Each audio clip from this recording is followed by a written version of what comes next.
Hello students, once again I am here with the book The Spring Blossom textbook of General English of class 10th.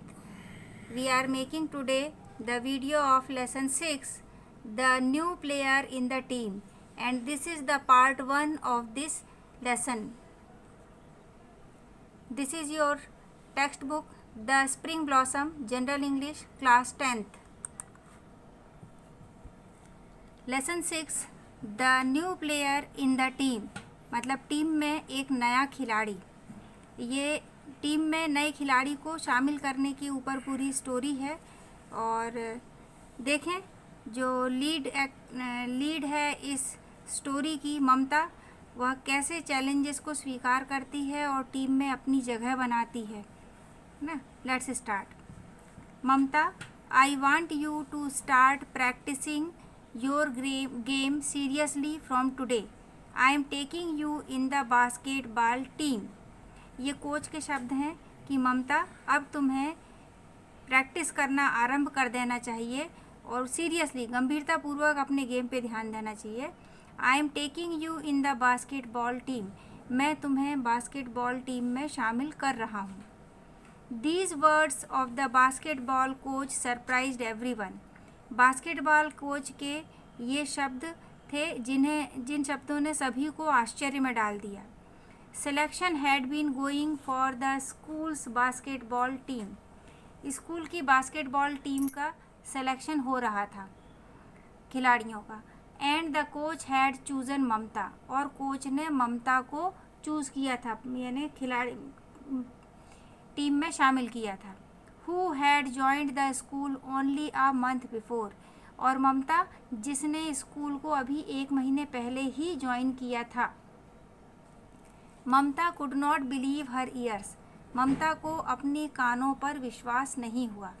She wanted to play basketball since she joined the school, but none of the girls in her class was ready to teach her. ममता ने जब से यह school join किया था, तब से वह basketball खेलना चाह रही थी, पर उसकी क्लास की कोई भी लड़की उसे बास्केटबॉल सिखाने के लिए तैयार नहीं थी। In fact, some of the girls in the team even laughed at her when they heard that the previous school in which she had studied did not even have a basketball court. बल्कि यथार्थ तो ये है कि कुछ एक लड़कियां उस पर हंसी भी कि इसके पहले वह जिस स्कूल में पढ़ती थी, प्रीवियस स्कूल, उसका इसके ठीक पहले वाला स्कूल, वहाँ पर बास्केटबॉल कोर्ट भी नहीं था। यहाँ पे कोर्ट यानी मैदान, बास्केटबॉल का मैदान भी नहीं था। इस बात पे लड़कियाँ उस पर हंसी। Mamata had been studying in a small school in the nearby town till then यानी तब तक ममता पास के ही गांव के स्कूल में पढ़ रही थी। As her parents could not afford to send her to any of public school in the city. वो इसलिए वहाँ पर थी कि उसके माता पिता अफोर्ड नहीं कर पा रहे थे, मतलब वो इतने सक्षम नहीं थे कि उसको शहर के किसी पब्लिक स्कूल में भेज सकें। It was only because of the scholarship she had won from a trust that it had been possible for her to join this reputed convent school. अब वो इस प्रतिष्ठित कॉन्वेंट स्कूल में इसीलिए आ पाई कि उसने एक ट्रस्ट के द्वारा दी जाने वाली स्कॉलरशिप को जीत लिया था, तो वो इस प्रतिष्ठित कॉन्वेंट स्कूल को ज्वाइन कर पाई क्योंकि उसको स्कॉलरशिप मिल रही थी।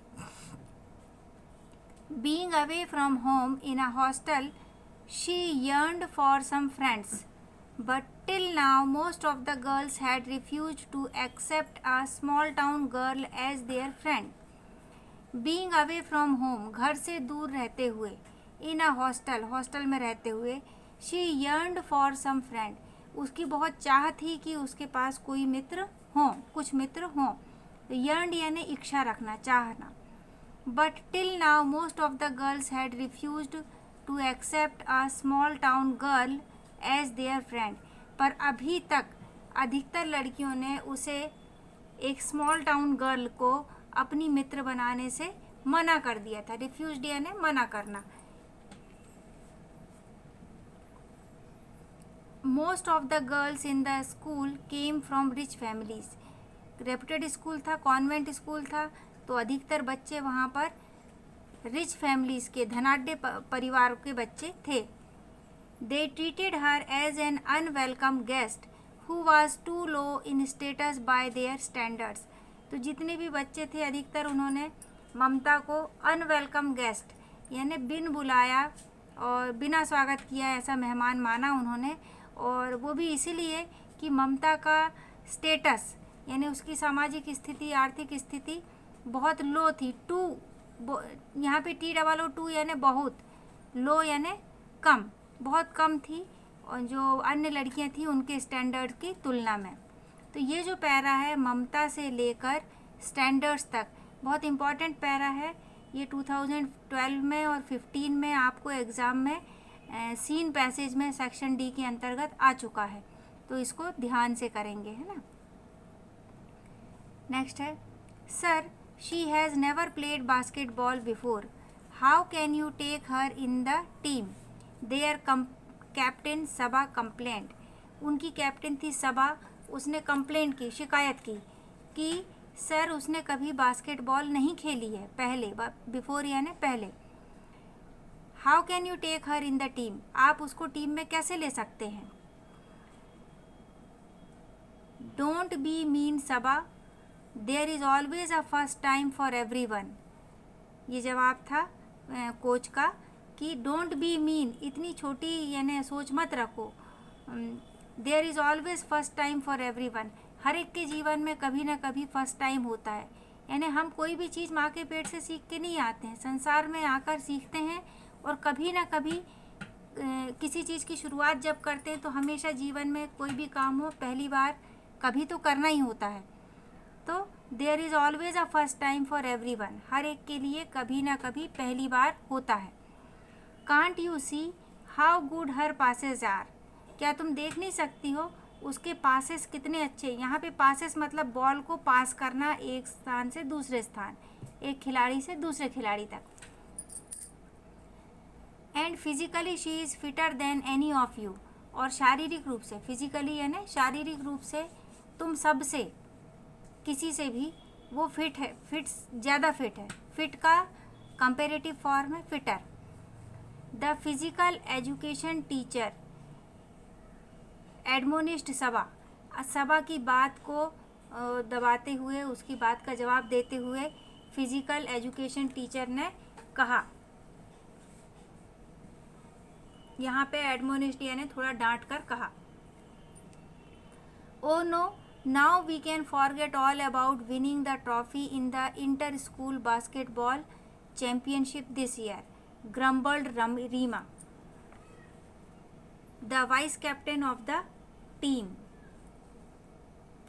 उनकी जो वाइस कैप्टन थी रीमा, वो ग्रम्बल यानी बड़बड़ाई उसने अपने आप में कि अरे नहीं, now we can forget all about winning the trophy, अब तो हमें भूल ही जाना चाहिए उस ट्रॉफी को जो इंटर स्कूल बास्केटबॉल चैम्पियनशिप में हमें इस साल मिल सकती थी।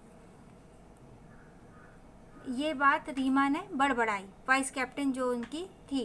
तो देखें यहाँ पे सबा जो है वो कैप्टन थी और रीमा जो है वो वाइस कैप्टन थी। The other girls in the group also made faces to show their displeasure, जो अन्य लड़कियाँ थीं ग्रुप में उन्होंने भी अपना चेहरा ऐसा बनाया जैसे उन्हें बहुत नाखुशी हुई हो। प्लेजर का अपोजिट डिसप्लेजर, प्लेजर यानी खुशी होना, डिसप्लेजर यानी नाखुश होना। What these girls did not know was that if anyone told Mamta she could not do a certain thing, she accepted it as a challenge and never rested till she had proved them wrong. जो ये लड़कियां थीं, जो वो ये नहीं जानती थीं कि यदि if anyone told ममता, यदि ममता को कोई ये कहता she could not do a certain thing, कि कोई निश्चित चीज़ है जो वो नहीं कर सकती है, she accepted it as a challenge, Mamata इस चीज़ को चैलेंज के रूप में स्वीकार करती थी, चुनौती के रूप में। चैलेंज यानी चुनौती और एक्सेप्ट यानी स्वीकार करना। And never rested till she had proved them wrong, और तब तक वो आराम नहीं करती थी जब तक उन लोगों को गलत साबित ना कर दे, मतलब उस काम को करके ना दिखा दे। The coach had heard Reema, coach ने रीमा को ये कहते हुए सुना, and said, have you been able to win the trophy even once since you started playing? जो रीमा ने बड़बड़ाई थी कि अब हमें भूल जाना चाहिए इंटर बास्केटबॉल चैम्पियनशिप की टीम चैम्पियनशिप, तो उस चीज़ को कोच ने सुन लिया, तो उन्होंने उसका जवाब दिया, have you been able to win the trophy even once since you started playing? क्या तुम लोग अभी तक जब से खेलना चालू किए हो एक बार भी ट्रॉफी जीती है तुमने? May be this year you will at last win, हो सकता है इस साल आखिरकार तुम जीत ही जाओ, बिकॉज ऑफ ममता के कारण हो सकता है तुम इस साल जीत जाओ। Mamata was touched by the remark, she silently thanked the coach for his support and made up her mind to be so good at the game that the team would feel incomplete without her. Mamata अपने coach के इस remark से बहुत बहुत छू गई ये बात उसको हृदय में।